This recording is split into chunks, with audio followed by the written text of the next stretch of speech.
கர்த்தருடைய பரிசுத்த நாமத்திற்கு மகிமை உண்டாகட்டும். இந்த அதிகாலை வேளையில் முதல் ஆராதனைக்கு வந்திருக்கிற உங்கள் ஒவ்வொருவரையும், நேரலையில் இணைக்கப்பட்டிருக்கிற ஒவ்வொருவரையும் அற்புத இயேசு ஊழியத்தின் சார்பாக நான் உங்களை மனதார வாழ்த்தி இயேசுவின் நாமத்தினாலே உங்களை வரவேற்கிறேன். உங்களுக்கு வாழ்த்துதலை நான் பதிவு செய்து கொள்கிறேன். இந்த வாரம் உங்களுக்கு நன்மையும் கிருபையும் உங்கள் நிலைக்காலிலே எழுதியிருக்கிற வாரமாக, தொடர்கிற ஒரு வாரமாக, அற்புதத்தை நீங்கள் கண்ணார காண்கிற ஒரு வாரமாக, அதிசயத்தை உங்கள் நாவால் ருசித்து பார்க்கிற ஒரு வாரமாக தேவ ஆவியானவர் மாற்றி தருவாராக என்று சொல்லி உங்களுக்கு நான் வாழ்த்துதலை சொல்லிக் கொள்கிறேன். இந்த நாளின் செய்திக்காக தேவ சமூகத்தில் காத்திருந்து அவருடைய முகத்தை தேடி என்ன சொல்லணும், இந்த 2வது வாரத்தில் நீர் எனக்கு திருவுளம் பற்ற வேண்டும் என்று சொல்லி ரொம்ப நேரம் ஜெபிக்கிற வேளையில் வேதம் சொல்லுது, இருதயத்தை நிறைவினால் வாய் பேசும் என்று சொல்லி. ஒருவேளை அது என் இருதயத்தில் இருக்கிற பாரமா அல்லது தேவனுடைய இருதயத்தில் இருக்கிற பாரமானு எனக்கு தெரியாது. தேவன் எனக்கு கொடுத்த பாரத்தை அதிக கண்ணீரோடு நான் உங்கள் மத்தியில் கொண்டு வந்திருக்கிறேன். வாசிக்கலாம். எசேக்கியேல் எழுதின தீர்க்க தரிசன புஸ்தகம் 9ஆம் அதிகாரம் 4வது 5வது வசனத்தை நான் வாசிக்கிறேன். பக்க நம்பர் 967 பக்கம், பழைய ஏற்பாடு. கர்த்தர் அவனை நோக்கி, நீ எருசலேம் நகரம் எங்கும் உருவ போய் அதற்குள்ளே செய்யப்படுகிற சகல அருவருப்புகளின் நிமித்தம் பெருமூச்சு விட்டு அழுகிற மனுஷரின் நெற்றியில் அடையாளம் போடு என்றார். பின்பு அவர் என் காதுகள் கேட்க மற்றவர்களை நோக்கி, நீங்கள் இவன் பின்னாலே நகரமெங்கும் உருவ போய் வெட்டுங்கள். உங்கள் கண் தப்ப விடாமலும் நீங்கள் இறங்காமலும் முதியோரையும் வாலிபரையும் கன்னிகைகளையும் குழந்தைகளையும் ஸ்திரீகளையும் சங்கரித்து கொன்று போடுங்கள். அடையாளம் போடப்பட்டிருக்கிற ஒருவனையும் கிட்டாதிருங்கள். என் பரிசுத்த ஸ்தலத்தில் துவங்குங்கள் என்று என் காதுகள் கேட்க சொன்னார்கள். அப்பொழுது அவர்கள் ஆலயத்திற்கு முன்னே இருந்து மூப்பரிடத்தில் துவக்கம் பண்ணினார்கள். கர்த்தருடைய பரிசுத்த நாமத்திற்கு மகிமை உண்டாகட்டும். இந்த எசேக்கியேல் என்கிற தீர்க்கதரிசியின் இடத்துல தேவனுடைய ஆவியானவர் அவனை தூக்கி கொண்டு போய், நீங்கள் 8ஆம் அதிகாரத்தில் பார்த்தீங்கன்னா 1ஆம் வசனத்தில் கடைசி வார்த்தை, கர்த்தராகிய ஆண்டவருடைய கரம் அங்கே என் மேல் அமர்ந்தது. 3வது வசனம், கைபோல் தோன்றியதை அவர் நீட்டி என் தலைமயிரை பிடித்து என்னை தூக்கினார். ஆவியானவர் என்னை பூமிக்கும் வானத்துக்கு நடுவே கொண்டு போய் தேவ தரிசனத்திலே என்னை எருசலேமில் வடதிசைக்கு எதிராக உள்வாசலின் நடையிலே விட்டார். அங்கே எரிச்சல் உண்டாகிற விக்கிரகத்தின் ஸ்தலம் இருந்தது. இந்த வசனத்தை பார்த்தீங்கன்னா, எசேக்கியேல் மேலே கர்த்தருடைய கரம் அமர்ந்தது. கர்த்தருடைய ஆவியானவர் அவன் தலைமயிரை பிடித்து தூக்கி கொண்டு போய் பூமிக்கும் வானத்துக்கும் நடுவே கொண்டு போய் தேவ தரிசனத்தில் என்னை எருசலேமில் வடதிசைக்கு எதிரான உள்வாசல் நடையின் விட்டார். அங்கே எரிச்சல் உண்டாக்குகிற விக்கிரக ஸ்தலம் இருந்தது. அப்போ இது யார் நடப்பிக்கிறது? ஆவியானவர் எசேக்கியேலை தூக்கி கொண்டு போனார். மனுஷனை போல தூக்கி கொண்டு போனார். முடியை பிடிச்சி தூக்கிக்கிட்டு போனார். தேவனுடைய கரம் அமர்ந்தது.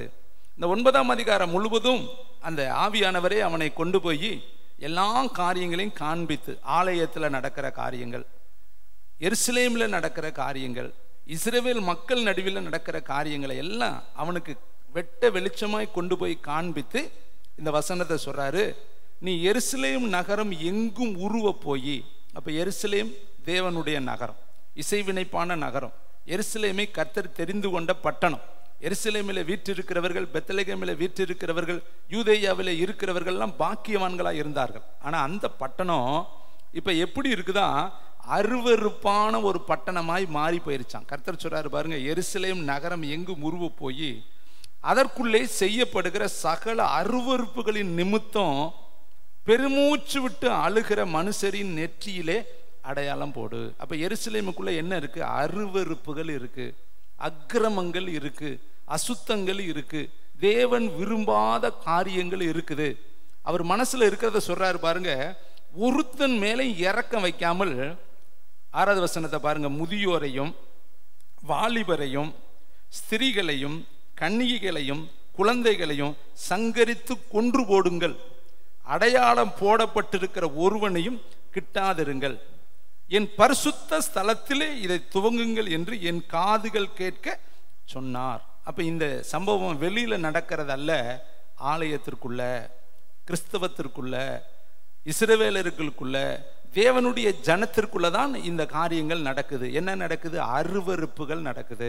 இதை கேட்கிற தம்பி தங்கச்சி, இப்ப நீங்க உங்களை நினைக்க கூடாது, உங்களை சுற்றிலும் நீங்க பார்க்கணும். உங்க மனக்கண்களை திறந்து கர்த்தர் இன்னைக்கு பார்க்க சொல்றாரு. ஊரெங்கும் போய் பாரு, தேசம் எங்கும் போய் பாரு, எருசலேம் எங்கு நீ உருவ போய் பாரு. அங்க நடக்கிற எல்லா அருவருப்புகளின் நிமித்தம் தங்களுடைய நெஞ்சில மார்புல அடிச்சுக்கிட்டு எவன் அழுகிறானோ அவன் மேல நீ அடையாளம் போடு. இதை கேட்கிற தம்பி தங்கச்சி, இன்னைக்கு தேவனுடைய ஆவியானவர் உன் மேல ஒரு அடையாளம் போட இந்த நாளில் அவர் இறங்கி வந்திருக்கிறார். வேதத்துல நிறைய பேர் மேல அடையாளம் போட்டார். முதல்ல நோவாவோடு ஒரு அடையாளம் சொன்னார். என்ன சொன்னாரு? உனக்கும் எனக்கும் ஒரு அடையாளம் வைக்கிறேன், வானத்துல வானவில்லை நான் ஏற்படுத்துறேன். இன்னும் நிறைய அடையாளங்கள். இயேசுவை காட்டி கொடுக்கிற ஒரு அடையாளம் சொன்னா, நான் யாரை முத்தமிடுகிறேனோ அவரை நீ பிடிச்சுக்க, அதுதான் உனக்கு அடையாளம். 3 சாஸ்திரிகள் வரும் பொழுது அவருடைய நட்சத்திரம் அடையாளமா இருந்தது. அருமையான தேவனுடைய பிள்ளைகளே, மேய்ப்பர்களுக்கு தேவன் தூதர்கள் தோன்றி சொன்னாங்க, முன்னணியிலே ஒரு பிள்ளை துணியில சுற்றி கிடக்கும், அதுதான் உங்களுக்கு அடையாளம். கிதியோன் அடையாளம் கேட்கிறார். என்ன? அந்த இது சாக்கு நனைஞ்சிருக்கணும், பூமியெல்லாம் நனையாம இருக்கணும். அப்புறம் பூமியெல்லாம் என்ன செய்யணும்? நனையணும். இது மட்டும் நனையக்கூடாது, இது எனக்கு அடையாளம். இப்படி வேதத்துல நிறைய அடையாளங்கள் எழுதப்பட்டிருக்கிறது. யாத்திரையாமத்தில் நீங்கள் வாசித்து பார்த்தால் மோசேக்கு நிறைய காரியத்தை உடன்படிக்க சொல்ற, நான் உன் கூட இருப்பேன், அது உனக்கு அடையாளம். நீ தண்ணியை அடி, அங்க ஒரு அற்புதம் நடக்கும், அது உனக்கு ஒரு அடையாளம். நிறைய அடையாளங்கள் இருக்கு. ஆனா இன்னைக்கு தேவன் சபையில என்ன செய்ய போறாருன்னா அடையாளம் போட போறாராம். எதற்காக? இந்த அருவருப்புகளை பார்த்து, தேசத்தில் நடக்கிற அக்கிரமங்களை பார்த்து, தேசத்தில் நடக்கிற பாவங்களை பார்த்து, அல்லது எங்கோ நடக்கிற ஒன்றை பார்த்து எந்த மனிதன் தன் இருதயத்தில் அடிச்சுக்கிட்டு அழுது புலம்பி, ஆண்டவரே இப்படி அருவருப்புகள் நடக்குதேன்னு சொல்லி கண்ணீர் வடிக்கிறானோ அவன் மேல நீ ஒரு அடையாளத்தை போடு. நான் சங்கார தூதர்களை அனுப்பும் பொழுது அவர்கள் வந்து என்ன பண்ணுவாங்க? முதியோர்களையும் வாலிபர்களையும் கன்னிகைகளையும் குழந்தைகளையும் ஸ்திரீகளையும் சங்கரித்து கொன்று போடுவார்கள். ஆனால் அடையாளம் போடப்பட்டிருக்கிற ஒருவனையும் கிட்டாதிருங்கள். அப்ப வரப்போகிற அழிவில் பாதுகாக்கப்படணும்னா நமக்கு ஒரு அடையாளம் தேவை.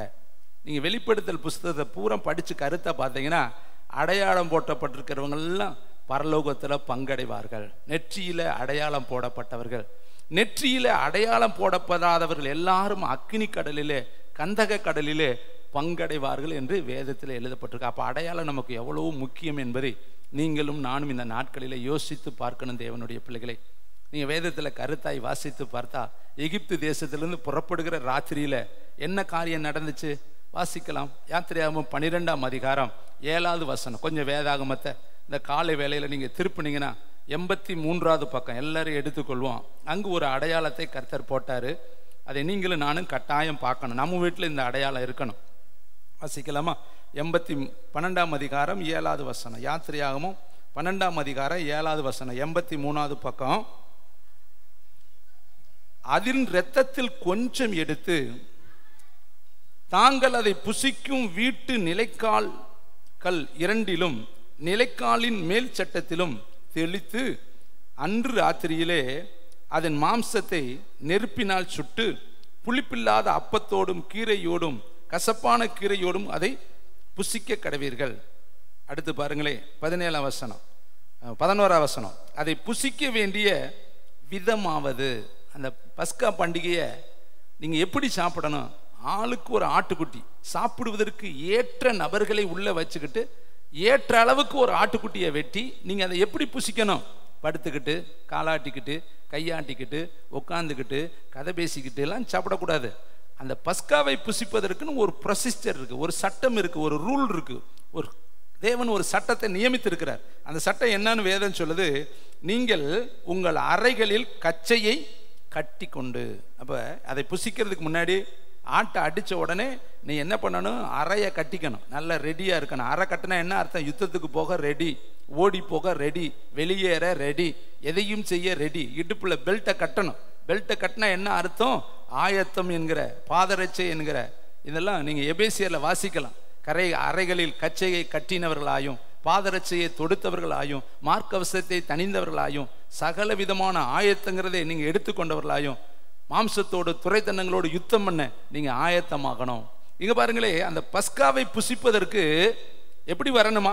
முதல்ல அறைகளில் கச்சையை கட்டி கொண்டும் உங்கள் கால்களில் பாதரட்சையை தொடுத்து கொண்டும். இதே மோசேயை சொல்றாரு, பாதரட்சையை கலற்றி போடு, நீ நிற்கிற இடம் பரிசுத்த பூமி. ஆனா அதே இடத்துல இங்க சொல்றாரு, உன் பாதரட்சையை தொடுத்து கொண்டு ரெடியா நிக்கணும், வேகமா நீ புறப்படணும்.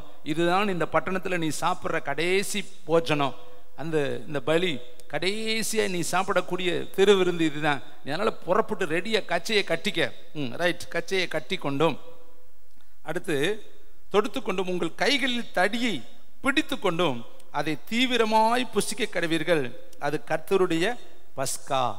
அதுக்கு அடுத்து சொல்றாரு பாரு, அந்த ராத்திரியில நீங்க புசிக்கிற அந்த ராத்திரியில, நீங்கள் எல்லாரும் என்னுடைய உடன்படிக்கை கீழ்ப்படுகிற அந்த ராத்திரியில, நீங்கள் எல்லாரும் என் கட்டளைக்கு உட்படுகிற அந்த ராத்திரியில எனக்காக நீங்கள் ஒரு ஆட்டுக்குட்டியை அடித்து அதன் இரத்தத்தை உங்க வீட்டு நிலைக்காலில் பூசி வச்சிருக்கிற அந்த ராத்திரியில, மேற்சட்டத்திலும் கீழ்ச்சட்டத்திலும் பூசி வச்சிருக்கிற அந்த ராத்திரியில நான் என்ன செய்ய போறேன்? பரலோக தேவனாகிய நான் என்ன செய்வேனா, அந்த ராத்திரியில் நான் எகிப்து தேசம் எங்கு கடந்து போய் எகிப்து தேசத்தில் உள்ள மனிதர் முதல் மிருக ஜீவன் மட்டும் முதற் பேராயிருக்கிறவைகள் எல்லாம் அதம் பண்ணி எகிப்து தேவர்களின் மேல் நீதியை சரி கட்டுவேன், நானே கர்த்தர்.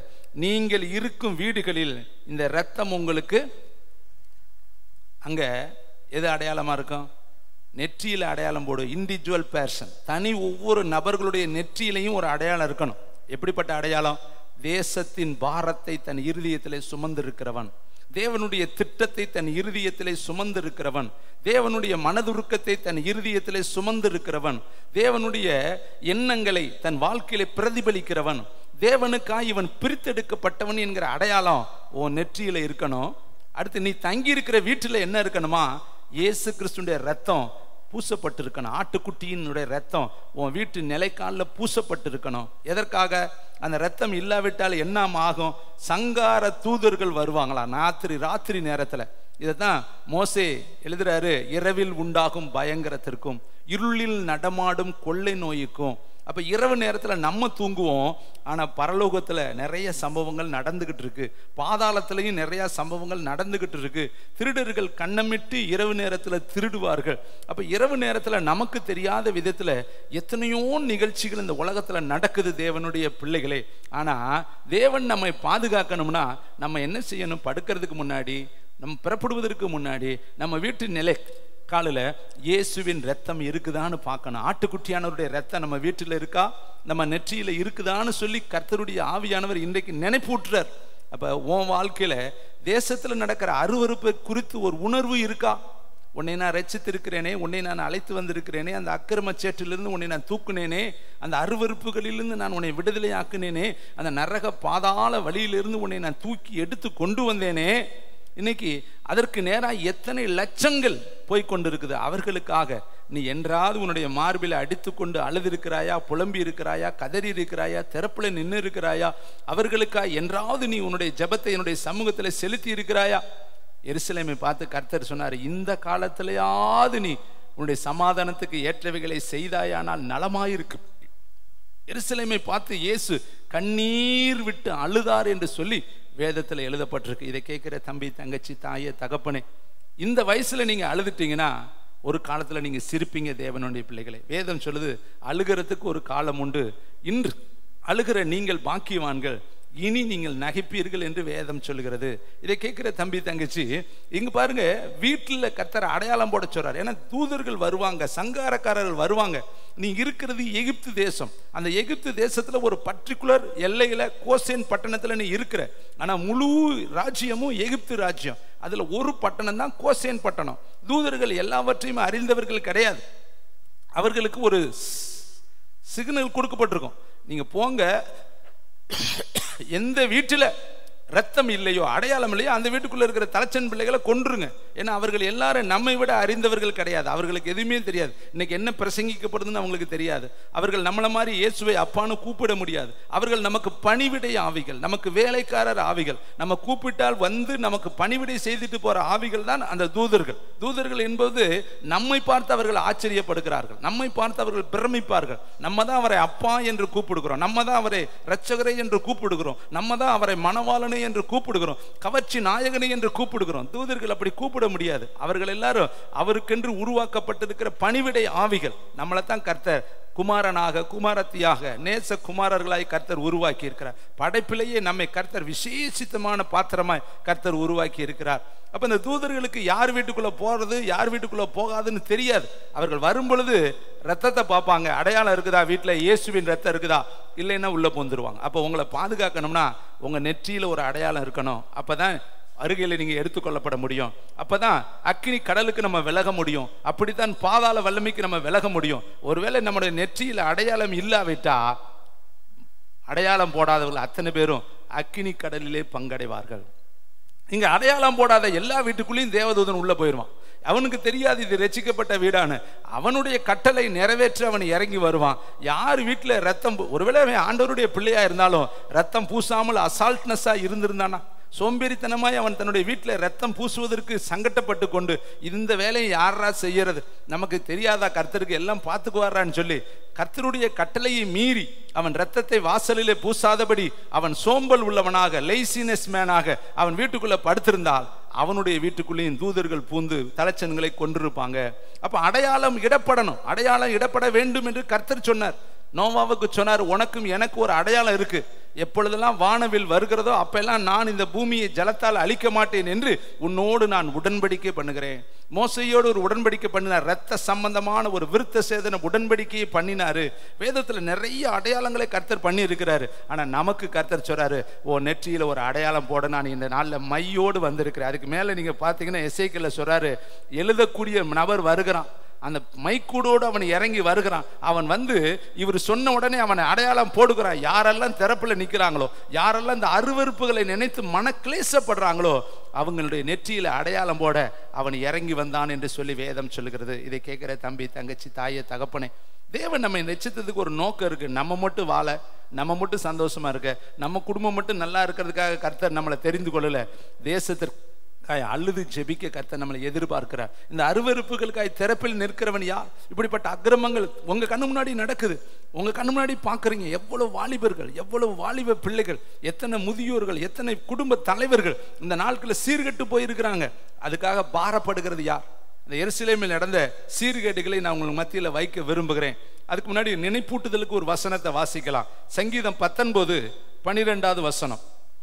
சங்கீதங்களின் புஸ்தகம் 681 பக்கம், சங்கீதங்களின் புஸ்தகம் 19:12 வார்த்தை. தேங்க்யூ, வண்டர்ஃபுல் தி ஹோலி ஸ்பிரிட். வசிக்கலாமா? தன் பிழைகளை உணர்கிறவன் யார்?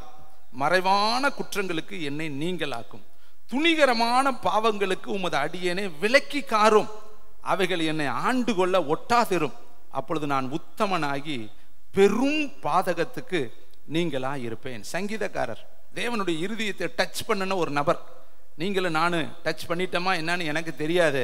ஆனா தேவனுடைய இருதயத்தை தொட்ட ஒரு மனிதன். கர்த்தர் சொன்னார், என் இருதயத்திற்கு ஏற்றவன். அப்படிப்பட்ட ஒரு மனுஷன் பண்ற ஜெபம் பாருங்களே, பிள்ளைகளை உணர்கிறவன் யார்? நம்ம பிள்ளைகள் நமக்கு தெரியாது, தேவனுடைய பிள்ளைகள். நம்ம எப்பயுமே பிறருடைய பிள்ளைகளையே தான் பார்த்து பழகி இருக்கிறோம். நமக்கு முன்னாடி இருக்கிறவங்க பிள்ளை நமக்கு நல்லாவே தெரியும். என்னை பற்றி உங்கள்கிட்ட கேளுங்க, என்கிட்ட இருக்கிற எல்லா மைனஸ் பாயிண்ட்டும் உங்களால் சொல்லிடுவீங்க. ஆனால் எனக்கு தெரியாது, என்கிட்ட என்னென்ன மைனஸ் இருக்குன்னு எனக்கு தெரியவே தெரியாது. ஏன்னா நான் அதை கவனிக்க எனக்கு நேரம் கிடையாது. உங்கள்கிட்ட என்ன மைனஸ் இருக்குன்னு எனக்கு தெரியும், ஆனால் உங்களுக்கு தெரியாது. ஆனால் இங்கே வேதம் சொல்லுது, தாவீது சொல்றார், பிள்ளைகளை உணர்கிறவன் யார்? அப்போ நமக்கு யாராவது தம்பி இந்த மாதிரி பண்ணுறது சரியில்லைன்னு சொன்னால் அதை முதல்ல நம்ம உணரணும். இன்னைக்கு பிள்ளைகளை காண்பிக்கும் பொழுது உணர்கிற இருதயம் நமக்குள்ளே இல்லை. யாராவது நம்மளை சொல்லிட்டா நமக்கு கோபம் வருகிறது, எரிச்சல் வருகிறது, முறுமுறுப்பு வருகிறது, அவர்கள் மேல மன தாங்கம் வருகிறது. ஆனா உண்மையிலேயே ஆவியானவர் எப்படிப்பட்டவர் தெரியுமா? பாவத்தை குறித்தும் நீதி குறித்தும் நியாய தீர்ப்பை குறித்தும் தட்டி கொடுக்கிறவர் கிடையாது, கண்டித்து உணர்த்துகிறவர். அப்ப நமக்குள்ள இருக்கிறவர் யாரு? கண்டிக்கிறவர். நமக்கு சரியான பாதையை காண்பிக்கிறவர் கர்த்தர். நம்முடைய தகப்பன் என்னைக்குமே தவறான வழியை சொல்லி கொடுக்க மாட்டாங்க. எந்த தகப்பனாவது தன் பிள்ளைக்கு போய் தவறான ஒரு பாதையில போங்கன்னு சொல்லுவாங்களா? சொல்லவே மாட்டாங்க. எந்த தகப்பனும் தாயும் தன் பிள்ளைகளை தவறான பாதையில அனுமதிக்க மாட்டாங்க. வேதம் சொல்லுது, பிரம்பை கையாடாதவன் தன் மகனை பகைக்கிறான். பிள்ளையினுடைய இருதயத்துல மதியினம் ஒட்டி இருக்கும், தண்டனையின் பிரம்பும் நீக்கும். அப்ப நமக்கிட்டையும் பிள்ளை இருக்கும். எப்படியாவது பார்த்தீங்கன்னா நம்ம பிறர்கிட்ட கையை காட்டுறப்ப 4 விரல் அவங்களுக்கு நேரம் இருக்கு, நமக்கு நேரம் இருக்கு. ஒரு விரலை தான் நம்ம காட்டுவோம், ஆனா பாருங்க 4 விரல் எனக்கு நேரம் தான் இருக்குது. அது கர்த்தர் சொன்னாரு, நீ விட்ட துரும்ப பாக்குற, ஆனா உன் கண்ணுல விட்டமே இருக்குது. நீ பிறரோட கண்ணுல துரும்புதான் பாக்குற, உன் கண்ணுல துரும்பு இருக்கு நீ சொல்ற, ஆனா உன் கண்ணுக்குள்ள விட்டமே இருக்கு, பெரிய சட்டமே இருக்கு, நீ பார்க்காம இருக்கிறியேங்கிறார். இங்க பார், உணர்கிறவன் யார்? இந்த வசனம் என்னை ரொம்ப டச் பண்ணிச்சு. நம்மளை உணரணும். முதல்ல நான் சரியா போறேன்னா, நல்லா ஜெபிக்கிறேன்னா, நல்லா வேதம் படிக்கிறேன்னா, தேவனுடைய இருதயத்தை தொடறேன்னா, தேவன் என்னை பார்த்து சந்தோஷப்படுறாரா, ஒவ்வொரு நாளும் நான் அவரை திருப்திப்படுத்துறேன்னா, ஒவ்வொரு நாளும் நான் சந்தோஷப்படாம வாழ வைக்கிறேன்னா, அவரை பார்த்து என்னை பார்த்து அவர் என்ன நினைக்கிறார்? நீங்க என்னைக்காவது உங்க மனைவியை பார்த்து நான் நல்லா உன்னை வச்சுக்கிறேன்னு கேட்டிருக்கீங்களா? என்னைக்காவது உங்க புருஷனை பார்த்து என்னைக்காவது நல்லா உன்னை நான் வச்சுக்கிறேன்னா, உனக்கு நல்ல பணிவிடை செய்யறேன்னு கேட்டிருக்கீங்களா? கேளுங்க, அப்பதான் தெரியும். உண்மையை திறந்து சொல்லுவாங்க, உன்ட்ட இதெல்லாம் எனக்கு பிடிக்கல, உன்ட்ட இதெல்லாம் எனக்கு பிடிக்கல, நான் விரும்பாதது நிறைய உன்ட்ட இருக்குன்னு சொல்லுவாங்க. ஓப்பனா பேசி பாருங்களே, சொல்லுவாங்க. கர்த்தரிடத்துல நேராக கேட்டு பாருங்களே, நான் என்ன ஆண்டவரே வருத்தப்படுத்தபடி ஏதாவது செய்துதான் எனக்கு ஞாபகப்படுத்துங்கன்னா, கர்த்தர் ஞாபகப்படுத்துவார். இதெல்லாம் உன்ட்ட இருக்குப்பா, நான் எதிர்பார்த்த மாதிரி நீ நடக்க மாட்டேங்கிற, நீ எதிர்பார்த்த மாதிரி நீ சவுலை ராஜாவாக்கினது எனக்கு வருத்தமா இருக்குது, மனுஷனை உண்டாக்கினது எனக்கு வருத்தமா இருக்குது. எவ்வளவு பாருங்க வருத்தப்பட்டிருக்காரு. அது என்னை ரொம்ப டச் பண்ணுச்சு. நான் நினைப்பேன், ஆண்டவரே நான் வந்து ஊழியம் செய்யறது உமக்கு வருத்தமா இருந்தா நான் செஞ்சு என்ன பிரயோஜனம்? நான் நின்று நான் அநேகரை ஆசீர்வதிச்சு அந்த ஆசீர்வாதம் கர்த்தருக்கு பிரியம் இல்லாட்டி எப்படி இருக்கும்? நடிகரவுல நான் ஜெபிக்கிறப்போ ஒரு உணர்வு, யாக்கோப்பு போறேன் அப்பா கிட்ட, உள்ள ஒன்று வெளியே ஒன்று. அவன் உள்ள இருக்கிறவன் ஏமாத்துக்காரன், வெளியே போட்டிருக்கிறது ஏசா ட்ரெஸ். அவன் தொட்டு தொட்டு பார்க்கறேன், தடவி தடவி பார்க்கறேன், ஏமாந்துட்டேன். ஒரு நபர் 2 ஆக்டில் நிற்கிறேன், ஒரே நபர் 2 வேடம். உள்ள இருக்கிறவன் யாக்கோப்பு, அவன் உடம்பு யாக்கோப்பு உடம்பு, போட்டிருக்கிற வஸ்திரமோ ஏசா வஸ்திரம். நாமும் அப்படித்தாங்க, ஒவ்வொரு நாளைக்கு ஒரு வஸ்திரம், ஒவ்வொரு நாளைக்கு ஒரு. நீங்க பார்த்தீங்கன்னா வெளிப்படுத்தல தலை இப்படி இருந்துச்சு, தானியல்ல பார்க்குறேன் நெஞ்சு இப்படி இருந்துச்சு, கை இப்படி இருந்துச்சு, கால் இப்படி இருந்துச்சு. ஒவ்வொரு பாட்டு ஒவ்வொரு மாதிரி இருக்கு. வெங்கலமா இருக்குது, இரும்பா இருக்குது, தங்கமா இருக்குது, வைரமா இருக்குது, கடைசியில களிமண்ணா இருக்கு. ஒரு உடம்புல எத்தனை விதமான உலோகங்கள் இருக்கு. நம்முடைய வாழ்க்கையிலையும் ஒவ்வொரு உறுப்பும் ஒவ்வொரு வேலை, ஒவ்வொரு காரியமா இருக்கு. திங்கக்கிழமை ஒரு மாதிரி இருக்கிறோம், செவ்வாய்க்கிழமை ஒரு மாதிரி இருக்கும், புதன்கிழமை ஒரு மாதிரி இருக்கிறோம். தேவன் நம்மளை பார்த்து வருத்தப்படுறார். எப்பா நீ என்னுடைய அடையாளத்தை தரிச்சிருனா நீ வேற அடையாளத்தை தரிச்சிருக்கிறிய. அப்ப பாருங்க, யாக்கோப்பு ஏசா ஆடையை தரிச்சுட்டு போறான், ஆனா உள்ள இருக்கிறவன் யாக்கோப்பு ஆடை ஏசாவினுடைய ஆடை. முன்னாடி இருக்கிறவன் ஏமாந்தே போயிட்டான். நம்முடைய வாழ்க்கையிலையும் யாக்கோப்பா இருந்து ஏசா ஆடையை தரிக்க கூடாது, ஏசாவா இருந்து யாக்கோப்பு ஆடையை நம்ம தரிக்க கூடாது. நமக்குன்னு கர்த்தர் கொடுத்த ரட்சிப்பின் ஆடையை நம்ம தரித்து கொள்ளணும். இந்த இஸ்ரவேல் மக்கள்கிட்ட கர்த்தர் என்னென்ன காரியத்தை பார்த்தாரு? அதுல தன் மறைவான குற்றங்களுக்கு என்னை நீங்களாக்கும் சொல்றாரு. துணிகரமான பாவங்கள் உமது அடியனைக்கு, பாவங்களுக்கு உமது அடியனை விலக்கி அவைகள் என்னை ஆட்கொள்ளாதபடி என்னை காத்துக்கொள்ளும். நம்மளும் இப்படி ஜெபிக்கணும். ஆண்டவரே துணிகரமான பாவம் நம்முடைய வாழ்க்கையில ஒரு நாள் வரக்கூடாது. துணிந்து அவன் சர்வாங்க தகன பலியிட்டான், துணிந்து அவன் தேவாலயத்துக்குள் போனான், அவனுக்கு குஷ்டரோகம் வந்தது. துணிந்து அவன் பலியிட்டான், ராஜா மேன்மையிலிருந்து அவன் தள்ளப்பட்டான். நம்முடைய வாழ்க்கையிலையும் துணிவு வரக்கூடாது, பணிவு வரணும், கீழ்ப்படிதல் வரணும். அவர் நம்மளை புஷ் பண்ணணும், ஒவ்வொரு காரியத்திலையும் அவர் தள்ளிக்கிட்டு போகணும். நான் 1 மணியில இருந்து 3:30 மணிக்கு தான் எனக்கு செய்தி கிடைச்சிச்சு. 2, 3, 3:30 2.5 மணி நேரம் இந்த ஒரு வார்த்தைக்கு நான் உட்கார்ந்துருந்தேன். கோழி உட்கார்ந்து இருக்கிறது மாதிரி உட்கார்ந்து ஜெபம் பண்ணிக்கிட்டே இருந்தேன். ஆண்டவரே எனக்கு லட்ச வார்த்தைகள் தெரியும், நான் வாட்டில் ஒரு வசனத்தை எடுத்து கர்த்தர் உங்களை ஆசீர்வதிப்பார், கீழையும் மேலையும் உங்களை உயர்த்துவார், நீ கிழக்கிலும் மேற்கிலும் பரவுவாய் அப்படி சொன்னா நீங்களும் ரொம்ப சந்தோஷம். ஐயா இன்னைக்கு அழகா பேசினார், தட்டி தூக்கி நிறுத்தினார்னு நினைப்பீங்க. ஆனா தேவன் சொல்லாத வார்த்தை அல்லவா, என்னுடைய இமேஜின்ல வந்த வார்த்தை அல்லவா, அது உங்களை ஒரு நாள் ஆசீர்வதிக்காது. தேவனுடைய பிள்ளை தேவ சமூகத்துல அலட்டி கண்ணீர் வடிச்சு மணிக்கணக்காய் ஆனாலும் தேவன் சொல்றத வாங்கிட்டு வந்தா அது நிச்சயமா லைவ்லையும் தொடும், உங்களையும் தொடும், என்னையும் தொடும். இந்த பிரசங்க எல்லாம் எனக்கு தான் முதல்ல, உனக்கு 2வது 3வது லைவ்ல இருக்கிறோம். எங்கோ இருக்கிற ஒருத்தருக்கு தொடும்படி தேவன் இந்த வார்த்தையை விரும்புறாரு. அதனாலதான் கர்த்தர் சொல்றாரு, பெருமூச்சு விட்டு அழுகிறாயா, அப்படிப்பட்டவன் மேலதான் நான் அடையாளம் போடுவேன். சபை அழுகுதா, அடையாளம் போடுவேன். கேட்கிறவங்க அழுகுறாங்களா, அடையாளம் போடுவேன். இல்லாட்டி நீயும் அவர்களோடு ஒருவர். அப்ப இந்த எருசலேம்ல என்ன இருந்துச்சு? பிள்ளைகளை உணர்ந்தார்களா எருசலேம் மக்கள்? வசனத்தை வாசிக்கலாம். எசேக்கியேல் எழுதின தீர்க்க தரிசன புஸ்தகம் 8ஆம் அதிகாரத்துக்கு நம்ம கடந்து வருவோம். அவங்க செஞ்ச தவறுகளை மட்டும் நான் உங்கள் மத்தியில, ஒருவேளை நம்ம அப்படி செய்ய மாட்டோம், ஒருவேளை அப்படி இருந்தாலும் நம்ம மாற்றிக்கொள்வோம். தேவனுக்காக வைராக்கியம் உள்ளவர்களாக எழும்புவோம். இந்த பிரசங்கம் உங்களை நான் இண்டிவிஜுவலா தாக்க சொல்றேன்னு நினைக்காதீங்க. லைவ்லையும் பார்க்குறாங்க. இது உலகத்தில் அழிக்காத ஒரு இடத்துல இது போய் பதிவு செய்யப்படும். எங்கோ ஒருத்தருக்கு இது உண்மையிலே தொடப்படும்படியான வார்த்தையா இருக்கும். 8ஆம் அதிகாரம் எசேக்கியேல் 8:6 வாசிக்கலாமா? அங்க என்னத்தை பார்த்தாங்களாம்? வசனம் சொல்கிறது, எசேக்கியேல் 8ஆம் அதிகாரம் 6வது வசனம். ஆமென். அவர் என்னை நோக்கி, மனுபுத்திரனே, அவர்கள் செய்கிறதை காண்கிறாயே, என் பரிசுத்த ஸ்தலத்தை விட்டு என்னை தூரமாய் போக பண்ணும்படியாக இஸ்ரவேல் வம்சத்தார் இங்கே செய்கிற மிகுந்த அருவருப்புகளை காண்கிறாய் அல்லவா? இதிலும் அதிகமான அருவருப்புகளை இன்னும் காண்பாய் என்று சொல்லி. நல்லா கவனிங்க. அவனை முடிய பிடிச்சி தூக்கிட்டு போறார். எப்படி இருக்கு அவனுக்கு வழி? அவனை செந்தூக்க தூக்கி தொங்க விட்டுக்கிட்டு போய் காட்டுறாரு. பாருடா, எருசலேம்ல இருக்கிற என் பிள்ளைகள் எல்லாம் ஆலயத்தில் இது நடக்குது, அருவருப்புகளை பாரு. என்னென்ன, என்னை ஆலயத்தை விட்டு வெளியே போக பண்றேன், என் பரிசுத்த ஸ்தலத்தை விட்டு என்னை தூரமாய் போக பண்ணும்படி ஆலயத்துக்குள்ள இந்த அருவருப்பு. ஒருவேளை இன்னைக்கு நம்முடைய சரீரம் என்கிற ஆலயம், முதல்ல நீ ஒரு ஆலயம், நான் ஒரு ஆலயம், அப்புறம் தான் ரெண்டாவது இந்த ஆலயம். இது நடக்காத ஆலயம், ஆனா உட்கார்ந்து இருக்கிற நம்ம எல்லாரும் நடக்கிற ஆலயம். நீங்களும் தேவனுடைய ஆலயம். ஒருவன் தேவனுடைய ஆலயத்தை கெடுத்தால் அவனை தேவன் கெடுப்பார். நம்ம நினைச்சுக்கிட்டு இருக்க இங்கதான் ஆலயம் இருக்கு. இல்லைங்க, நீங்க தினந்தோறும் நடந்து போற ஒரு ஆலயம். மார்க்கெட்டுக்கு போனீங்கன்னா ஆலயம் மார்க்கெட்டு போகுது, அல்லது பஸ்ல போனீங்கன்னா ஆலயம் பஸ்ல போகுது, அல்லது கடைவீதிக்கு போறீங்கன்னா கடைவீதிக்கு ஆலயம் போகுது. அந்த ஆலயம் எல்லா இடத்துலையும் எப்படி இருக்கணும்? தேவன் வெளியேறும்படியான ஆலயமா இருக்கக்கூடாது, தேவன் உள்ளே சந்தோஷப்படும்படியான ஆலயமா இருக்கு. நீங்க தான் தேவனை சுமந்துட்டு போறீங்க. உங்களில் இருக்கிற ஆவியானவர், எழுதியிருக்கு, ஆவியானவர் உங்கள் நடுவிலே நிலை கொண்டு இருப்பார், உங்களில் தங்கி இருக்கிற ஆவியானவர். அப்ப ஆவியானவர் எங்க இருக்கிறாரு? எனக்குள்ள இன்னர்ல இருக்கிறாரு. நான் போனா அவர் வருவார், நான் உட்கார்ந்தா அவர் உட்காருவார், நான் எந்திரிச்சா அவர் எந்திரிப்பார், நான் சிரிச்சா அவர் சிரிப்பார், நான் அழுதா அவர் அழுவார், நான் ஊழியம் செஞ்சா அவர் ஊழியம் செய்வார், நான் ஜெபம் பண்ணினாலும் அவர் ஜெபம் பண்ணுவார். எனக்குள்ளதான் அவர் வாசம் பண்ணுகிறார். என்னோடு அவர் வாழ்க்கைப்பட்டு என்னோடு பிதாவாகிய தேவனை அனுப்பி வச்சிருக்கிறார். அவனை பரலோகத்துக்கு வர்ற வரை நீ அவனோடு இரு, அவனை நடத்து, அவனுக்கு போதி, அவனுக்கு சொல்லிக் கொடு, அவனுக்கு எல்லா காரியத்தையும் கற்றுக் கொடுன்னு எனக்கு கொடுத்துருக்காரு. அது மாதிரி உங்களுக்கு கொடுத்துருக்கிறார். அடுத்து பாருங்களே, 9ஆம் வசனம். அவர் என்னை பார்த்து, நீ உள்ளே போய் அங்கே இருக்கிற கொடிய அருவருப்புகளை பார் என்றார். நான் உள்ளே போய் பார்த்தபோது இதோ அந்த ஆலயத்துக்குள்ள என்னென்ன இருக்கான்? சகலவிதமான ஊரும் பிராணிகளும் அருவருப்பான மிருகங்களுமாகிய இவைகளின் சொரூபங்களும் இஸ்ரவேல் வம்சத்தாருடைய நரகலான சகல விக்கிரகங்களும் சுவற்றில் சுற்றிலும் சித்திரம் தீர்க்கப்பட்டிருந்தன. எல்லாம் படம் வரைஞ்சு வச்சிருக்காங்க. நம்ம எப்படி பாருங்க, வசனம் வரைஞ்சு வச்சிருக்கிறோம்.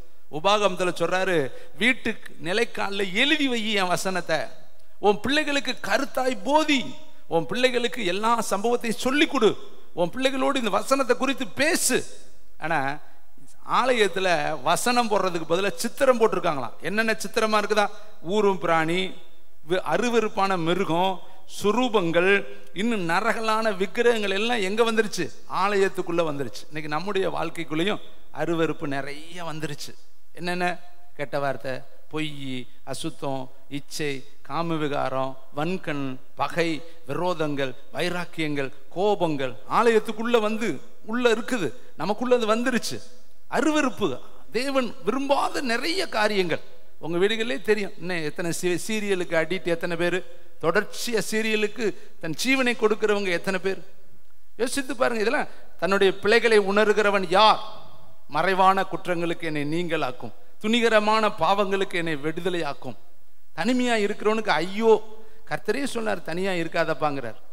2 பேர் கூடி இருந்தால் சூடு உண்டாகும்.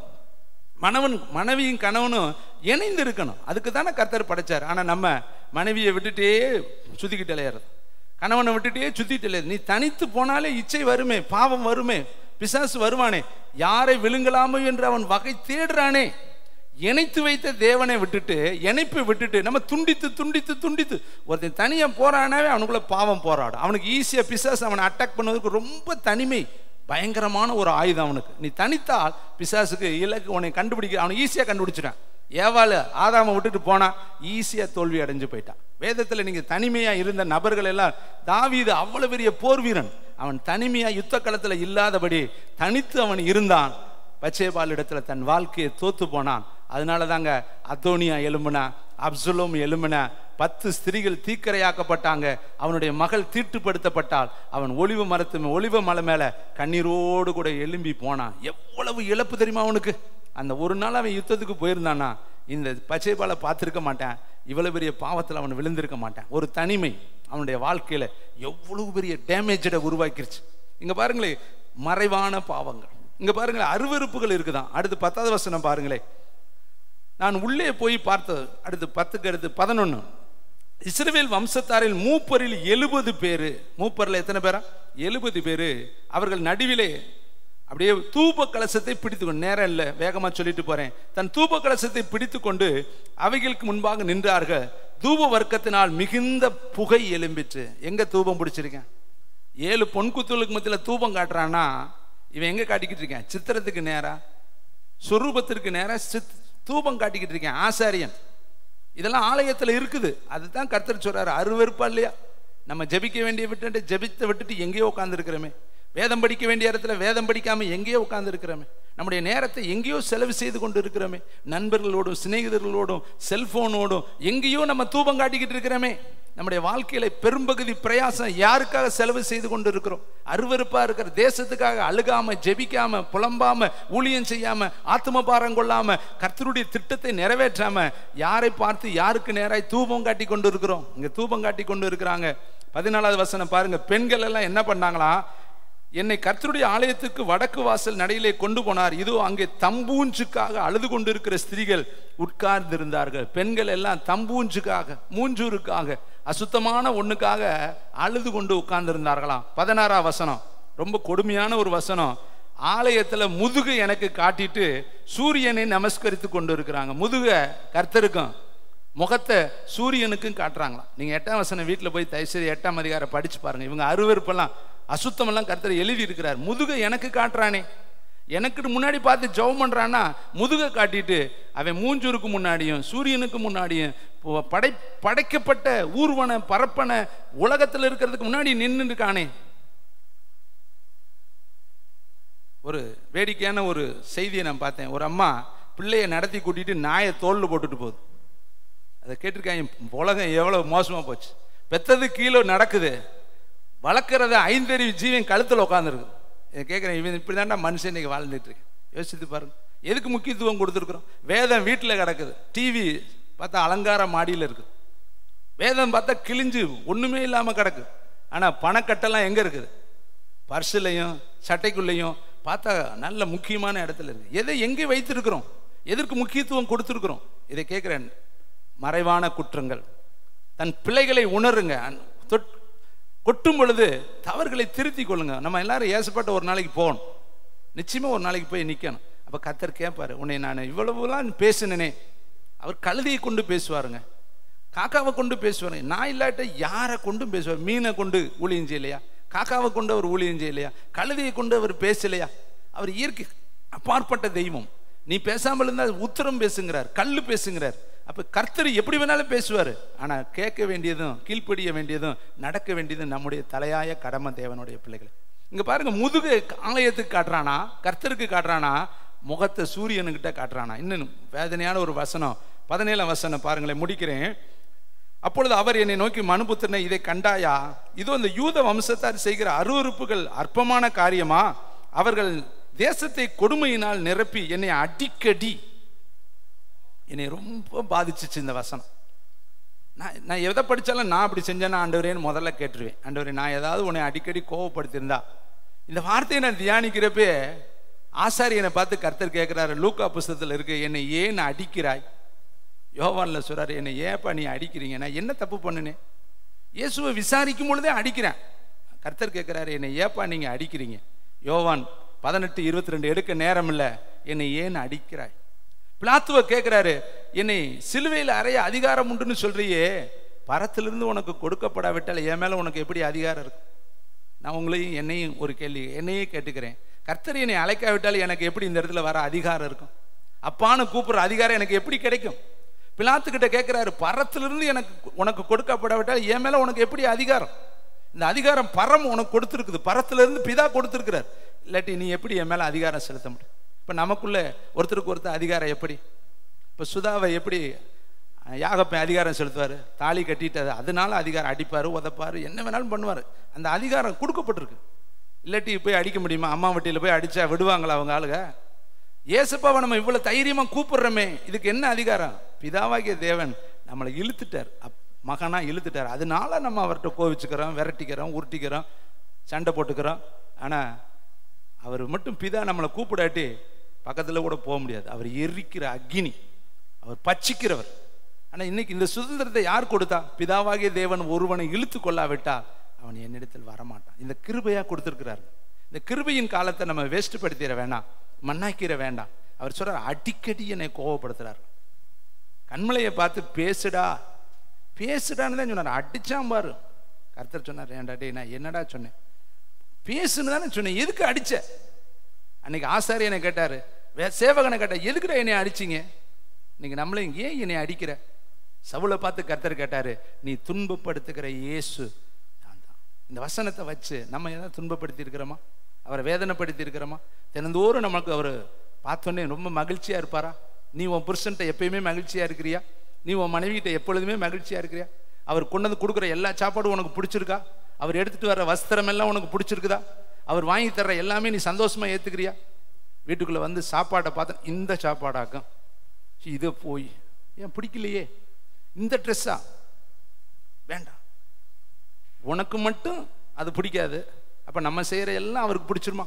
நம்ம என்ன பண்ணனாலும் தாலாட்டு பாலாட்டு பாடிடுவாரா? இல்லை தம்பி தங்கச்சி, நம்ம நிறைய அவருடைய வருத்தம், அவர் நம்ம மேல வருத்தத்தோடு இருக்கிறார், வேதனையோடு இருக்கிறார். நான் உன்னை படைச்சேன், உன்னை அழைச்சேன், உன்னை கொண்டு நான் பெரிய காரியம் செய்ய நினைச்சேன், ஆனா நீ இப்படி இருக்கிறியே.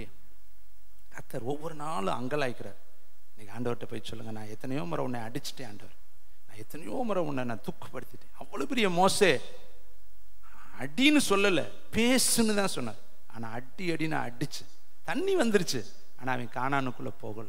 நம்ம வாழ்க்கையிலையும் பேசத்தான் சொன்னார், நம்ம நிறைய அடிச்சிட்டோம், ஆனாலும் அவர் கிருபையா இருக்கிறார். ஆனா முடிவு அப்படி இல்லை, கானானுக்குள்ள போக முடியாது. இன்னைக்கு மறைவான குற்றங்களுக்கு என்னை விளக்கும் இன்னும் நிறைய காரியம் கர்த்தர் என்னோடு காலையில பேசினார். யோனா தீர்க்கதரிசிட்ட ஆண்டவர் சொல்றாரு, அவங்க அக்கிரமும் என் சமூகத்துல வந்து எட்டிருச்சு, நீ சீக்கிரமா என்ன பண்ற, அங்க போய் பிரசங்கம் பண்ணுப்பானார். ஆனா அவன் வேற ஊருக்கு ஓடி போயிட்டு. ஆபிரகாம் கிட்ட கர்த்தர் வர சொல்றாரு, சோதமும் அக்கிரமும் என் சமூகத்துல வந்திருக்கு, அவங்க உண்மையிலேயே இப்படி பாவம் செய்யறாங்களான்னு பார்க்கவும் அதை அழிக்கவும் நான் வந்திருக்கிறேன்னாரு. ஆனா அந்த பாவத்தை அவர் பார்த்தார். நோவா காலத்துல நடந்தது போல, லோத்து காலத்துல நடந்தது போல மனுஷகுமாரன் காலத்துல நடக்கும். எல்லாம் கண்ணை மூடி இயேசுவை நோக்கி, இயேசுப்பா என்கிட்ட மறைவான குற்றங்கள் இருந்தால் மன்னிச்சிருங்க, என் பிள்ளைகளை நான் உணரணும் ராஜா, சுத்த இருதயத்தை என்னுக்குள்ளே சிருஷ்டியும் ஐயா, என்னை எதற்கு நீங்க அழைச்சிங்களோ அதுக்கு நேரா நான் காலடி எடுத்து வைக்கணும் ராஜா. மாம்ச சிந்தை வேணாம் ஐயா, ஆவியின் சிந்தைக்கு நேரா என்னை நடத்துங்க ஆண்டவர். தேசத்தில் நடக்கிற அருவருப்புகளுக்காய் நான் இந்த நாளிலிருந்து அழுது செபிக்கணும் ஐயா. தேங்க்யூ. நல்ல பிதாவே, இதை ஆசீர்வதியும். இந்த சத்தம் உலகத்தில் அசைவதிலே கொண்டு வரட்டும்.